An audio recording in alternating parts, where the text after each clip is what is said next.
უფლებამ სააკაშვილის პატრიოტთა ბანაკები მომავლის ბანაკებით შეცვალა. განსხვავება ისაა, რომ იქ დასვენება წინა წლებისგან განსხვავებით მხოლოდ სკოლის მოსწავლეებისთვის იქნება შესაძლებელი. მოსწავლეებს კი განათლებისა და მეცნიერების სამინისტრო შეარჩევს. ანაკლიის მომავლის ბანაკში სულ 1728 მოსწავლე დაისვენებს. ამ ადგილზე რამდენიმე წლის წინ პატრიოტთა ბანაკი მოქმედებდა. ახლა კი ის ახალი სახელით დაიწყებს ფუნქციონირებას. მომავლის ბანაკი მის შესახებ საქართველოს პრემიერ-მინისტრმა ირაკლი ღარიბაშვილმა სპეციალური განკარგულება გამოაქვეყნა. ბანაკის მოწყობა სპორტისა და ახალგაზრდობის საქმეთა სამინისტროს ახალგაზრდულ საქმეთა დეპარტამენტის პრეროგატივა იქნება.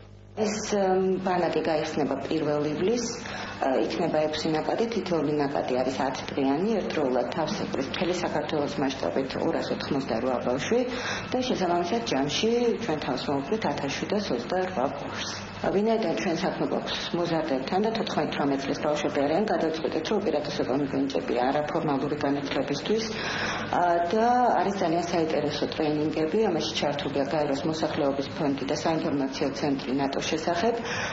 არის ტრენინგები ტოლერანტობაზე, საქართველოს ისტორიაზე, სამოქალაქო საზოგადოებაზე.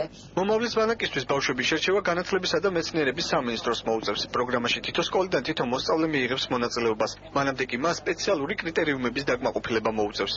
ჩვენ ძირითად ვალდებულებას წარმოადგენს ბანაკისათვის შესაბამისი კანდიდატურების ბაზის შექმნა. კერძოდ მოსწავლეთა შერჩევა 14-18 წლის ასაკის ჩათვლით მოზარდებს გულისხმობ შემდეგი კრიტერიუმების შესაბამისად. მაღალი აკადემიური მოსწრების, დისციპლინირებული, აგრეთვე სოციალურ დაუცველი ოჯახების წარმომადგენელი, იძულებით გადაადგილებული ოჯახების წარმომადგენელი მოზარდები. ბანაკში მყოფი ბავშვების ჯანმრთელობაზე პასუხისმგებლობა შრომის, ჯანმრთელობისა და სოციალური უზრუნველყოფის სამინისტრო აიღებს და მათ ყველა საჭირო მედიკამენტითაც უზრუნველყოფს. შარშან ზაფხულში უკვე გქონდა, როდესაც სპორტის და ახალგაზრდობის სამინისტრომ მოგვართოთ ხოლმე, ჩვენ ვეხმარებით იმით, რომ უზრუნველყოფთ სამედიცინო სამსახურს ასეთი ბანაკების, ანუ რა აღჭურვილობა უნდა იყოს, რა კვალიფიკაციის და რა რაოდენობის სამედიცინო პერსონალი უნდა იყოს აქ და აი ძირითადად ჩვენი აქტივობები არის აი ამ მიმართულებით.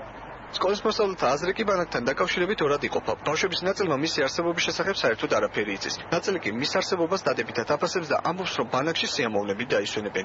მომწონს ის, რომ ბევრი მეგობარი გავიცანი, იქ დღემდე მეგობრო და მე ძალიან მომწონა. კიდე მინდა სხვათა შორის. დიდი სიამოვნებით, თუ საშუალება მექნება და ხელმისაწვდომი იქნება ყოველთვის სიამოვნებით მიღებ მონაწილეობას. გაიქნება, მაგრამ დაახლოებისთვის შეიძლება.